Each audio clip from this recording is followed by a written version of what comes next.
Hello again, whiskey friends. Thanks for joining, everybody. One of the questions I get all of the time is what is my favorite sub $50 bottle at the end of the year? I particularly get this question towards the holiday season when it comes to recommending whiskeys to give to friends, especially if it might be things that they haven't tried yet and something new to explore. So, what we're going to talk about today is what I think is one of the criminally underrated bourbons of the year. I know people like this. They just don't talk about it as much as I think they should. So, gosh darn it, we're going to talk about it today. Curious what I'm talking about? Stick around. Thank you for joining today, whiskey friends. Let's kick off the show.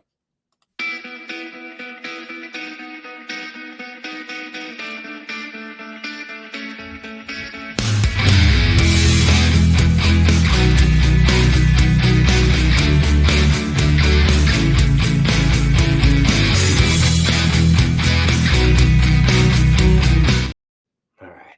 Poured myself a little sample here of this thing. I'll keep it off screen here. I won't give away the reveal quite yet.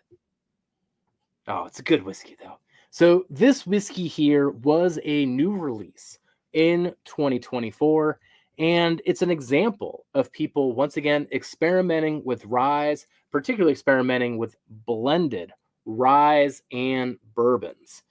This one for me is typically about $46 in my area. Seen it as high as 50, seen it as low as 40 in some places. 40 be a steal for me on this one.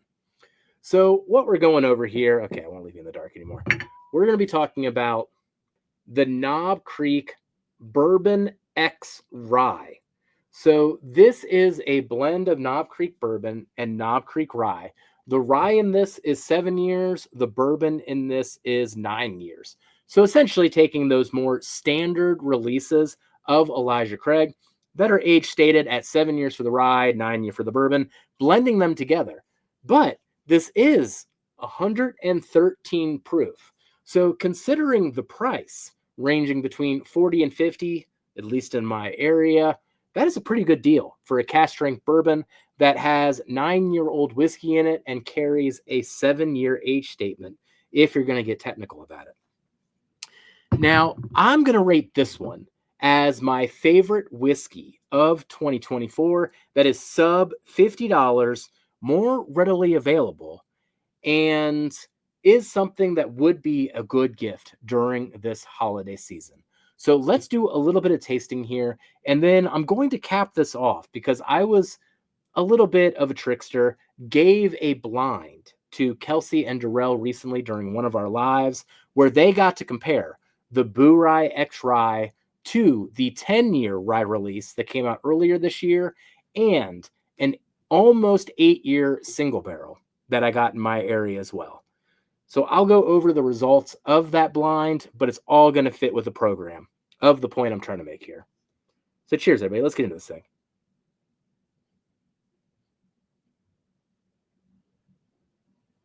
Oh, man. I think what stands out to me on this one, there is a bit of that nuttiness that comes through that you're going to be expecting with a Knob Creek and a Jim Beam product. But the fruits on this one, I really do adore. And it's giving me both angles from the rye and from the bourbon. So I'm simultaneously getting more citrus leaning, brighter fruits from the rye while also getting cherry leaning notes from the bourbon, and they're blending together so well. Another thing that's really nice about this one, once again, as I mentioned before, this is a blend of 7-year ryes and 9-year bourbons. You feel the age of that on the nose as well. Gives it this nice depth, this nice rich oak as well. All right, let's go for a taste.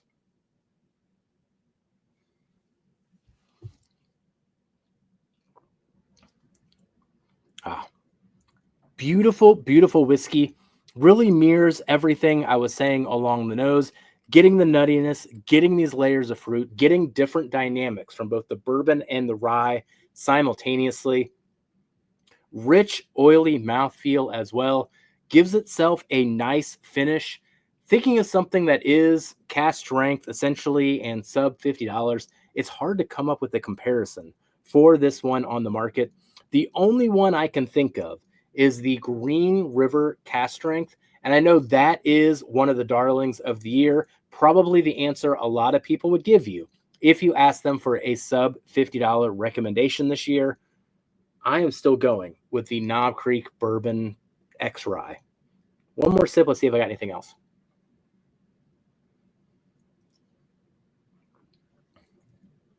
Oh, no. Gosh, that came across real sweet on that sip, too.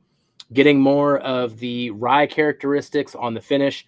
Bit of spiciness, leans even into a bit of a pininess, but that is all then subdued by this rich caramel and this nice oak presence.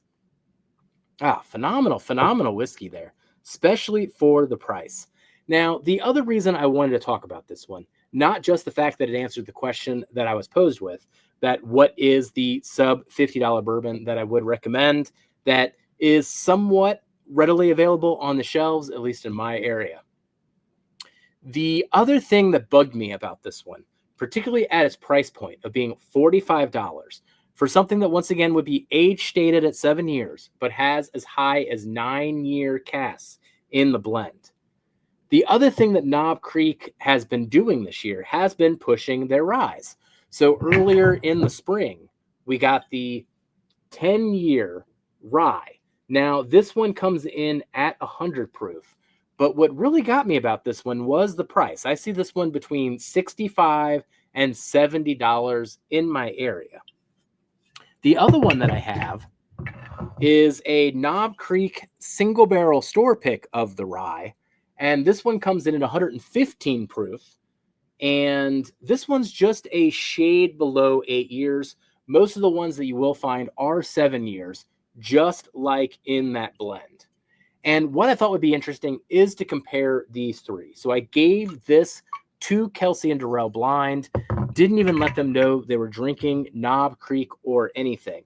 And the order that they came up with, which I still have on here, you can go check out that live. It's the first week of our Advent. The one that came in first place consensus, this was Kelsey's number 1, Darrell's number 2, was the Knob Creek Bourbon times Rye blend that I am hyping essentially in this video. They love this one. It came first in their blind, and that's why I'm talking about it again here. I was really hoping it would come first. That way I could say that on this video, by the way. Totally set them up for that, and luckily they followed through. The one that was last in their consensus then was the 10-year age-stated 100 proof. Now, the 100 proof is probably getting batted around a little bit by the 115 and the 113. So this is playing by behind, but they're also asking for $25 more than the Bourbon Times Rye, $10. No, let's see. I spent $55 on the single barrel rye, so they want $10 to $15 more on that. So for the price point, it is interesting to kind of think of this vertical and the fact that the cheaper one of the vertical is the better one. Not only does it show you that this Bourbon Times Rye is a great buy in 2024, but also the difference between price and hype, I guess. I mean, how we come up with these prices sometimes. If you buy the 10-year rye, I mean, you're just buying that 10-year number. You're not buying it for the amazing taste. If you're in it for the taste and not the number, go with the Bourbon Rye blend. Much better. And also think about this during the holiday season. I don't think this is one that people would take a chance on. Thus, it is a good gift to give to your whiskey friends. So let me know in the comments what you think of the Bourbon X Rye blend, if you've had it before, and if this video maybe convinced you to give it a chance or to give it as a gift during this holiday season. And then until next time, we'll catch you on the next Tuesday discussion. Goodbye, everybody.